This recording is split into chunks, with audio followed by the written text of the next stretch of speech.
Asdiqa, salam alaikum. Bonjour ou bonsoir les amis. J'espère que vous allez bien partout où vous vous trouvez.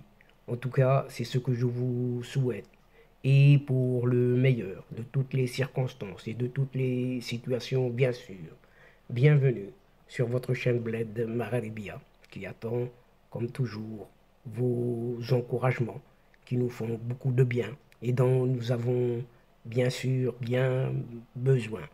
Un merci tout particulier pour vos gentils commentaires, pour vos précieux conseils et aussi pour vos compliments. Mais abonnez-vous, abonnez-vous pour rester tout simplement informé à partir de votre chaîne. الأصدقاء نتمنى تكونوا بخير وعلى خير أينما كنتم. أهلا وسهلا بكم ومرحبا بكم في قناتكم. Cette séquence vidéo revient encore une fois sur ce séisme marocain et quelles en sont les forces justement de ce Maroc pour reconstruire, rebâtir après ce terrible tremblement de terre. Alors que le bilan humain du séisme au Maroc ne cesse de s'alourdir, les regards, tous les regards, se tournent déjà à plus long terme vers ce qu'on appelle la reconstruction. Mais de quels moyens ce Maroc d'aujourd'hui dispose-t-il pour faire face à tout cela? Chers amis, nous essaierons de décortiquer un tout petit peu tout cela à notre modeste niveau et à travers 4 thèmes suivants. Le premier, c'est cette industrialisation et modernisation. Le deuxième, la dualité ville-campagne. Troisième, l'importance du tourisme. Et enfin, le sujet de cette séquence, reconstruire, rebâtir, mais avec quel argent? Ces dernières années, depuis l'accession au trône de Mohamed VI, le pays s'est modernisé et a diversifié son économie au point de devenir le deuxième pays le plus industrialisé d'Afrique, tout juste, derrière l'Afrique du Sud. Cependant, la région touchée par le tremblement de terre ne faisait pas partie de celles qui étaient les plus concernées par cette industrialisation et cette modernisation. Le pays a aussi besoin, mais moins qu'avant, du tourisme pour faire rentrer des devises dans ses caisses, car il compte aussi beaucoup sur une certaine diaspora marocaine, puisque ces fameux MRE, Marocains résidant à l'étranger, transfèrent chaque année au pays des sommes considérables. Rien qu'en 2022, ces mêmes MRE ont envoyé au Maroc quelque chose comme 110 milliards 700 millions de dirhams, soit un peu plus de 10 milliards d'euros. Mais pour en revenir au premier point, au premier concept de cette séquence, en ce qui concerne donc l'industrialisation et la modernisation du pays, le Maroc, c'est l'une des économies les plus prospères d'Afrique. Et c'est à l'image de son équipe de football, parvenue en demi-finale de la dernière Coupe du Monde de football au Qatar. Rappelons-nous-en, le Maroc n'a cessé de gravir les échelons ces dernières années et pratiquement dans tous les domaines, si ce n'est quelques-uns. Et avec un PIB, pour preuve, ce produit intérieur brut, d'un peu plus de 130 milliards de dollars en progression constante. Le Maroc figure dans le top 10 des pays les plus riches d'Afrique, où il occupe la cinquième place selon les estimations du FMI, du Fonds monétaire international. Et ces dernières années, le Maroc a connu un fort développement industriel et il est d'ailleurs devenu le deuxième pays le plus industrialisé d'Afrique, étalonne toujours cette Afrique du Sud. C'est un pays qui a connu un bond en avant considérable au cours des 20 dernières années, plus précisément depuis l'accession au trône du roi Mohamed VI, explique Ilyes Zouari. Ilyes Zouari est président du CERMF, ce centre d'études et de réflexion sur le monde francophone. Les réformes entreprises ont contribué à mettre en place un climat favorable aux affaires et à l'investissement. C'est le deuxième pays producteur de véhicules automobiles du continent africain, avec quelque chose comme 470 000 véhicules en 2022. C'est ce que résume Ilyes Zouari. De grands constructeurs et équipements automobiles y ont des usines et à côté de cela, 2 marques automobiles marocaines ont vu le jour. Rien que cela. L'économie du pays repose sur ses exportations, essentiellement. À côté de l'automobile, il y a le textile, bien sûr, mais aussi les engrais, le phosphate, en particulier, dont les ventes à l'étranger ont représenté à elles seules près d'un quart des exportations marocaines en 2022. Le pays s'est modernisé et à titre d'exemple, le réseau bancaire est étoffé. Un TGV, un train à grande vitesse, circule le long de la côte atlantique entre Tanger et Casablanca. Le Maroc développe aussi son énergie et vise un taux de 52% d'énergie renouvelable, énergie propre d'ici 2030 et la neutralité carbone en 2050 aussi.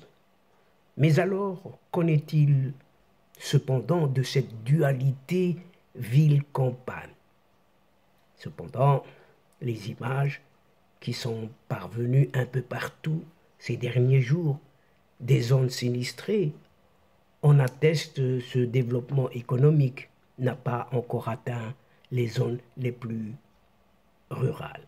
Donc le développement ne s'est pas fait partout. Les intérêts économiques et le pouvoir politique sont plutôt centrés dans les milieux urbains. C'est ce que relève Philippe Verwimp. Philippe Verwimp est professeur de développement économique à la Solvay Brussels School of Economics and Management de l'ULB. ULB, c'est cette université libre de Bruxelles. Les régions rurales n'ont pas beaucoup de pouvoir pour peser sur les décisions économiques et politiques importantes, poursuit ce professeur belge de l'ULB, qui espère un changement dans les choix qui seront faits pour reconstruire les régions sinistrées par le séisme. Quant à Ilyes Zouari, le président du CERMF, Centre d'études et de réflexion sur le monde francophone, rappelle, lui, que la modernisation entamée ces 20 dernières années a malgré tout commencé à concerner les régions plus rurales. 99,9% des régions rurales sont raccordées au réseau électrique, contre 89% en Afrique du Sud. C'est ce que souligne le président du CERMF. Il y a eu des efforts de redistribution des richesses, notamment dans les zones rurales, mais s'il reste encore beaucoup à faire, car le Maroc vient de loin, précise toujours Ilyes Zouari. Par contre, du côté de l'accès à l'eau, il y a encore beaucoup à faire en zone rurale. C'est ce que poursuit Ilyes Zouari. Au niveau du pays, au niveau du Maroc, on a à peu près 65% de raccordement au réseau d'assainissement, environ 55% en zone rurale, ajoute Ilyes Zouari, président du CERMF, reconnaissant que beaucoup d'inégalités subsistent encore. Il y a, explique ce spécialiste de l'économie marocaine, l'émergence d'une véritable classe moyenne au Maroc, même si une minorité concentre encore une partie non négligeable des richesses. Mais à tout cela, il y a aussi cette importance du tourisme qui persiste, qui perdure, même si le pays a diversifié son économie et développé son industrie. Le tourisme conserve un poids considérable, important dans l'économie marocaine. Le tourisme représente aujourd'hui environ 7% du PIB du pays, tout de même. Cependant, en matière de rentrée de devises, le Maroc n'a plus la même dépendance à l'égard du tourisme que par le passé. C'est ce que souligne toujours Ilyes Zouari. En 2022, l'année passée, le tourisme a quand même permis au Maroc de limiter la casse et de freiner l'augmentation du déficit de la balance commerciale. L'an dernier, donc, le tourisme a rapporté un peu plus de 8 milliards et demi d'euros au pays. Et le secteur touristique a en effet fortement bénéficié de la relance des activités après cette époque du Covid. Cette année, 2023, avant le séisme, le Maroc s'attendait à recevoir environ 13 millions de touristes étrangers. Et à l'échelle du pays, le tourisme ne devrait être qu'affecté à court terme par le tremblement de terre et ses conséquences. Les zones touchées aujourd'hui sont des zones de l'arrière-pays dans lesquelles il n'y a pas une activité économique importante. C'est ce que fait remarquer toujours Ilyes Zouari. Pas de quoi inquiéter les tours opérateurs. Même à Marrakech ou Agadir, les hôtels sont fonctionnels, souligne-t-on chez TUI par exemple, qui ne constate pas d'annulation de la part de ses clients. Les prévisions en matière de comportement des touristes ne sont cependant pas une science exacte. On notera ainsi que le tremblement de terre qui a fortement touché la Turquie l'hiver dernier, au mois de février, a provoqué une baisse des réservations dans les stations balnéaires, alors que celles-ci se situaient très loin des zones concernées par le séisme. Si à l'échelle du pays, au Maroc donc, le tourisme n'a peut-être rien à craindre, en revanche, à l'échelle de la zone sinistrée, surtout rurale, la présence de touristes à moyen terme est compromise. Ce n'est pas pour rien que peu de ministères des Affaires étrangères européens et autres déconseillent aux voyageurs de se rendre dans cette région pour le moment. Qu'en sera-t-il après? Que trouveront à l'avenir les touristes qui se rendront dans le Haut Atlas? Ce sont là des questions qui se posent aujourd'hui. La ville de Marrakech, par exemple, est l'une des principales destinations touristiques du pays. Depuis la fin de l'ère Covid, l'aéroport de la ville rouge de Marrakech a vu sa fréquentation bondir de 91%. Qu'en sera-t-il dans les prochains mois? Là aussi, c'est une question. Autour de Marrakech, la reconstruction de la région devrait être, pour le professeur Philippe Verwimp, spécialiste en développement économique entre autres, l'occasion de faire un pas en avant. Et c'est l'occasion justement. Ce professeur belge souligne que le développement touristique de cette région du Haut Atlas marocain dépendait surtout d'initiatives privées comme des Airbnb ou des petits hôtels et qu'il était limité, notamment en raison du manque d'infrastructures routières, par exemple. Toujours pour Philippe Vinruy, développer les infrastructures et le tourisme dans ces régions rurales est une opportunité à saisir maintenant. Je pense que ce sera une nécessité. Si on ne le fait pas, les gens vont quitter la région. C'est ce qu'estime ce professeur belge, car dans cette région, les gens vivent spécifiquement du tourisme ou de l'agriculture. Le défi sera donc de reconstruire, rebâtir ces zones sinistrées pour les rendre non seulement vivables, mais aussi attractives pour la suite, pour le futur. Les malheurs sont parfois suivis de choses positives, relève quant à lui Ilyes Zoueri, qui se dit que ce peut être l'occasion d'en profiter pour raccorder ces zones reculées à l'eau, à l'assainissement, etc., etc. Et pour Philippe Vinrup, ce professeur belge, rappelle lui le rôle du secteur de la construction comme moteur d'un développement économique.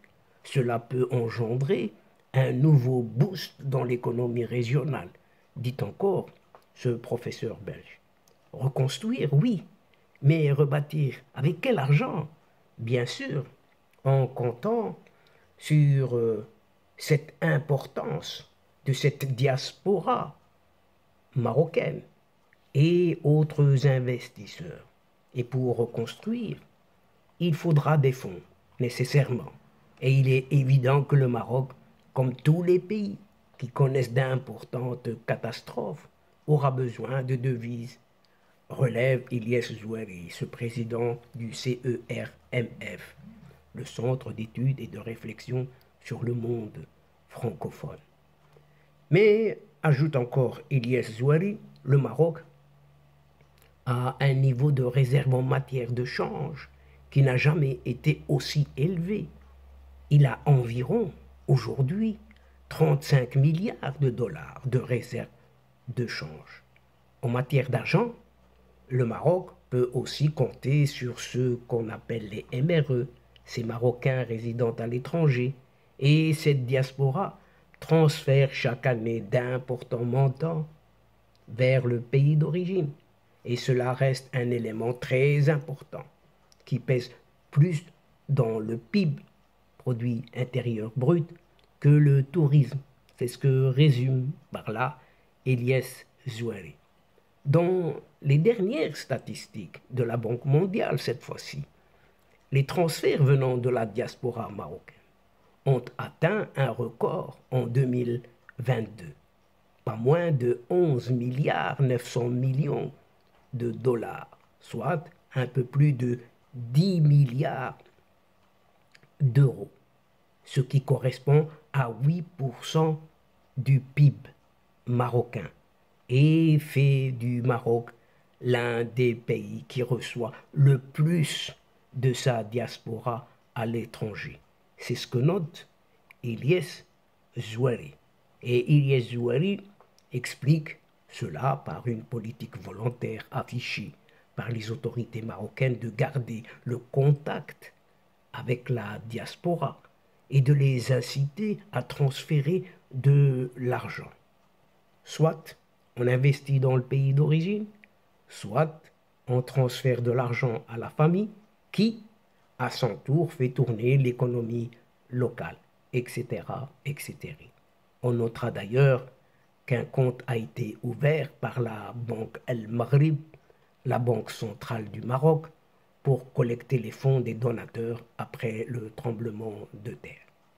Et pour Philippe Vinrup, ce professeur belge, la reconstruction passera aussi par le secteur privé qui doit y engager des investissements dans une région peu densément peuplée où il faudra apporter aussi des travailleurs, des machines, etc., etc. Le Maroc est un pays relativement riche comparé à d'autres États africains. C'est ce que note toujours Philippe Berruy. Mais, note encore ce professeur belge, jusqu'à présent, les investissements ont surtout été faits dans les milieux urbains. Il y a aussi des fonds d'investissement de l'État qui peuvent être utilisés.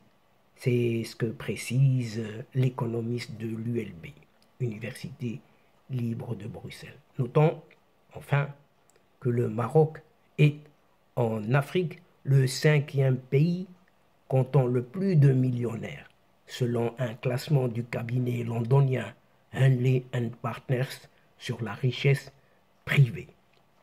Et selon un autre classement, celui de Forbes, 2 Marocains figurent dans le classement des plus grosses fortunes d'Afrique. Le premier d'entre eux est le premier ministre justement marocain, Aziz Arnouch, dont la fortune était estimée au début de l'année à quelque chose comme 1,5 milliard de dollars et qui détient des intérêts dans le secteur du pétrole, du gaz et des produits chimiques en particulier. L'autre milliardaire marocain n'est autre que Othman Ben Jelloun, le patron de la BMCE Banque, serait quant à lui riche de 1,3 milliard de dollars seulement, dirait-on ici.